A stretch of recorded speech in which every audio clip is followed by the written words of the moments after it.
Right. ఆంధ్రప్రదేశ్లో ఇప్పుడు ఒక రకమైన వేవ్ కొనసాగుతుంది. జగన్మోహన్ రెడ్డి గారు ఎప్పుడైతే గతంలో మనం 4 సిద్ధంలు చూసామో, ఇప్పుడు ఏకంగా ఎన్నికల ప్రచారం మొదలుపెట్టిన జగన్ మేమంతా సిద్ధం టైటిల్తో వస్తున్నాడు. రావడమే తన సొంత కంచుకోట కడప వేదికగా ప్రారంభమైన ఈ మేమంతా సిద్ధం ఒక గ్రాండ్ సక్సెస్ దిశగా అడుగులైతే పడుతున్నాయి.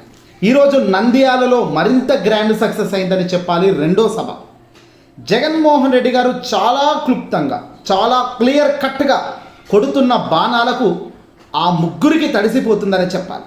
ఇంతకీ ఆ ముగ్గురు ఎవరు?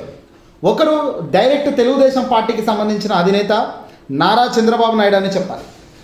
మరొకరు జనసేనతో, తెలుగుదేశం పార్టీతో పొత్తుగట్టిన ఈ జనసేన పార్టీకి సంబంధించిన అధినేత పవన్ కళ్యాణ్. మరొకరు వీళ్ళిద్దరితో తెర వెనుక పొత్తులో నడుస్తున్న షర్మిల.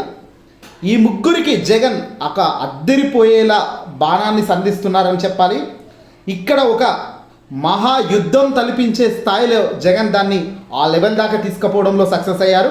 ప్రజల్లో సైతం జగన్ను మనం రక్షించుకోవాలి, గెలిపించుకోవాలి అనే తట్టుగా జగన్ ప్రతి అంశం క్లియర్గా, క్లుప్తంగా వివరించడంతో ప్రజానికంకు అర్థమైపోయింది ఇక్కడ సినిమా అంతా కూడా. గతంలో 2014లో ఎప్పుడైతే ఈ ముగ్గురు కలిసికట్టుగా వచ్చి జగన్ను కాదని ఎప్పుడైతే ఈ ముగ్గురు టీడీపీ, జనసేన, బీజేపీ జతకట్టి ఏం చేశారో జనాలకు జగన్ చెప్పడంలో సక్సెస్ అయ్యారు. ఏకంగా 2014 పామ్ ప్లాంట్ అప్పుడు మేము ఇస్తాము అని చెప్పిన మేనిఫెస్టోను జగన్ నేడు చూపుతూ, మొన్న ప్రొద్దుటూరులో అదే చేశారు జగన్. ఈరోజు నంద్యాలకు సంబంధించిన నంద్యాలలో దగ్గర కూడా జగన్ ఆ పామ్ ప్లాంట్ చూపిస్తూ అడుగుతున్న ప్రశ్నలకు చంద్రబాబు, పవన్, తెర వెనక బంధం, షర్మిలమ్మ ముగ్గురికి మైండ్ బ్లాక్ అవుతుంది. బాక్స్ ఆఫీస్ బద్దలు అంటారు కదా ఏదైనా సినిమా చూసి వచ్చినాక. ఇప్పుడు జగన్ కొడుతున్న ప్రతి సభలో ప్రతి ప్రశ్నకు ఈ ముగ్గురు బాక్స్ బద్దలని అయితే చెప్పవచ్చు. ఎందుకంటే ఏదైనా ఒక వ్యక్తికి అలాంటి మాటలు, కాన్ఫిడెన్స్ ఎప్పుడు వస్తుంది? నిజాయితీగా ఉన్నప్పుడు, నిలువెత్తు మంచి కోసం గట్టిగా కష్టపడుతున్నప్పుడే ఇలాంటి వ్యాఖ్యలు మనస వాచ కర్మన మనసు నుంచి వస్తాయి. అలా ప్రతి మాట జగన్మోహన్ రెడ్డి గారు చెప్పే ప్రతి మాట మనం గమనిస్తే, ఒకసారి అబ్జర్వ్ చేస్తే మనస వాచ కర్మన మనసు నుంచి మనసు పెట్టి తాను మాట్లాడుతున్నారు. కాబట్టి ప్రజలకు జగన్కు ఆ కనెక్టివిటీ అనేది కుదురుతుంది అని చెప్పాలి. ఎందుకు చంద్రబాబు నాయుడు మాట్లాడితే కుదరడం లేదు? ఎందుకు ఆవేశం స్టార్ పవన్ కళ్యాణ్ మాట్లాడితే కుదరడం లేదు? ఎందుకు జగన్ చెల్లెళ్ళు షర్మిల మాట్లాడితే కుదరడం లేదు కనెక్షన్? అంటే వాళ్ళ దగ్గర నీతి లేదు, వాళ్ళ దగ్గర ఏదైనా ప్రజలకు చెయ్యాలని లేదు. వాళ్ళకు ఎక్కడ ఎన్నికల్లో గెలవాలి, బయటపడాలి, జగన్ ఓడించాలి. ఎందుకు ఓడించాలంటే ఓడించాలంతే. కుట్రలు చేస్తాడు జగన్, దుర్మార్గుడు జగన్. ఎందుకు దుర్మార్గుడు? ఏం చేశాడు? ప్రజలకు ఇంత చేసినప్పుడు మళ్ళీ మీరు ఎందుకు తిడుతున్నారు? ఈ ప్రశ్నలు ప్రజల నుంచి లేవనెత్తినప్పుడు వీళ్ళు సైలెంట్ పడతారు. వీళ్లకు జాకీలు పెట్టి లేపే ఈనాడు, జాకీలు పెట్టే మీడియా, శాటిలైట్ ఛానల్స్, తద్వారా సోషల్ మీడియా ఛానల్స్, తద్వారా వాళ్ళు ఊదరగొట్టే అంశాలు. కానీ ఇక్కడ ఒక్కటి అబ్జర్వ్ చేయండి. ఈరోజు కూడా జగన్మోహన్ రెడ్డి గారు మళ్ళీ అదే విషయాలు చెప్పుకొచ్చారు. ఆంధ్రప్రదేశ్ రాష్ట్రం అభివృద్ధి చెందాలంటే మళ్ళీ జగన్ రావాలి. అభివృద్ధి చెందకూడదు అంటే 25 ఏళ్ళ వెనక్కు వెళ్ళిపోయేదానికి చంద్రబాబు అధికారం వస్తే చాలు, మరో 10 ఏళ్ళు మనల్ని వెనక్కి నెట్టుకున్నట్టే అని చాలా క్లుప్తంగా చెప్పారు. అందుకే జగన్ కొట్టిన దెబ్బకు ఈ ముగ్గురికైతే అసలు కోలుకోకుంటుంది. వాళ్ళు ఎలా దాన్ని డిఫెన్స్ చేసుకోవాలో కూడా అర్థం కాని స్టేటస్లో జగన్ నెట్టేశాడు వాళ్ళని. దట్ ఈస్ అధికార పార్టీకి సంబంధించిన ఒక గొప్ప ఎత్తుగడ్డ అని చెప్పవచ్చు. మంచి పరిపాలన అందించడానికి గల కారణాలని చెప్పవచ్చు. ప్రజల పట్ల గవర్నమెంట్ కానీ, ముఖ్యమంత్రి స్థానంలో ఉన్న జగన్మోహన్ రెడ్డి గారికి కానీ ఉన్న ఒక నిజాయితీ అని కూడా మనం ఈ విషయాలు చెప్పవచ్చు. తాను ఏదో చంద్రబాబును తిట్టడం లేదు, పవన్ కళ్యాణ్ని విమర్శించడం లేదు, షర్మిలమ్మను అవమానించడం లేదు. తాను ఏం చెప్తున్నాడు జగన్? నిన్న మొదటి సభలో కడప దగ్గర జరిగిన అయితేనేమి, ప్రొద్దుటూరులో ఈరోజు జరిగిన నంద్యాలకు సంబంధించిన సభలో జరిగిన మీటింగ్లో అయితేనేమి జగన్ ఏం చెబుతున్నాడు? అయ్యా 58 నెలల కాలంలో ఈ పనులు చేశాను, ఈ స్కీములు తెచ్చాను, పేదింటికి నేరుగా బటన్ నొక్కి 2,73,000 కోట్లు ఇంటికి పంపాను. డీబీటీ ఫార్మేట్లో 2.5 లక్షల కోట్లు అయితే నాన్ డీబీ ఫార్మేట్లో కొంత డబ్బును పెట్టాను. ఆరోగ్యశ్రీ ఒక మనిషికి 2 విషయాల్లో ఒక మనిషి బాధపడతాడు. ఒకటి చదువులో, ఒకటి డబ్బులో, ఇంకోటి ఆరోగ్యంలో. ఈ మూడిటి వైపు కాన్సన్ట్రేషన్ చేసి ఒక 58 నెలల కాలంలో నేను ఈ పనులు చేశానమ్మా. ఇవి గతంలో చంద్రబాబు ఎప్పుడు చేయనివి, దేశంలో కూడా ఎవరూ చేయలేదు.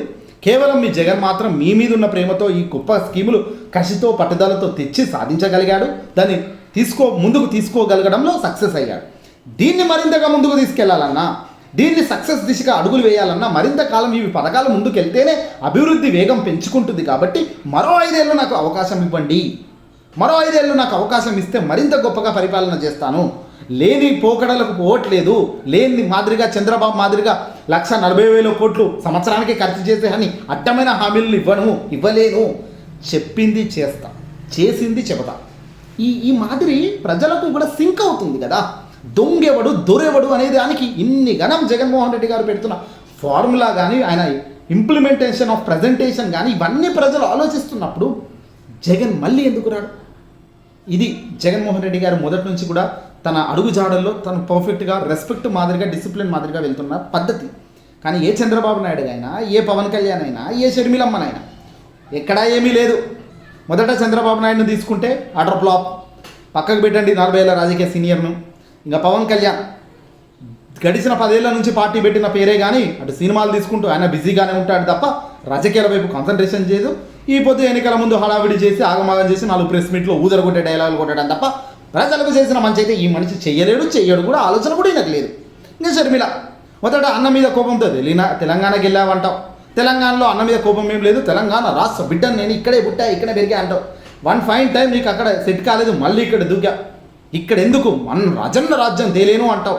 జగన్ రజన్న రాజ్యమే లేదంటావు. ఇవన్నీ కూడా ప్రజలు నమ్మరు. వాట్ ఈస్ థింగ్ ఈస్, ప్రజలకు నువ్వేం చేయగలుగుతావు, నువ్వేం చేస్తావు, this is what important. Jaganmohan Reddy గారు గడిచిన 2019లో గెలిచాడు, 2024 దాకా ఇవి చేశాడు. కేవలం ఈ స్పాన్ ఆఫ్ టైంలో తాను ఏం చేశాడో, ఏం చెప్పాడో వాటిని నిరూపించుకొని ఇప్పుడు ఎన్నికలకు వెళ్తున్నాడు, అడుగుతున్నాడు. దీనికి ఒక పద్ధతి ఉంది. కానీ ఈ ముగ్గురికి ఏం పద్ధతి ఉందని ఓట్లు అడుగుతున్నారు? మంచి చేసే పద్ధతి ఈ ముగ్గురికి లేకపోగా, పైగా జగన్ను వివేక గారి హత్య కేసులో జగనే జయించాడు వెనకాల ఉండని, విశాఖపట్నం డ్రగ్స్లో దొరికింది జగన్ వెనకాలనే ఉన్నాడు. అక్కడ పూర్తి రివర్స్లో ఆధారాలు ఉంటే దానికి రివర్స్ కట్టు కదా.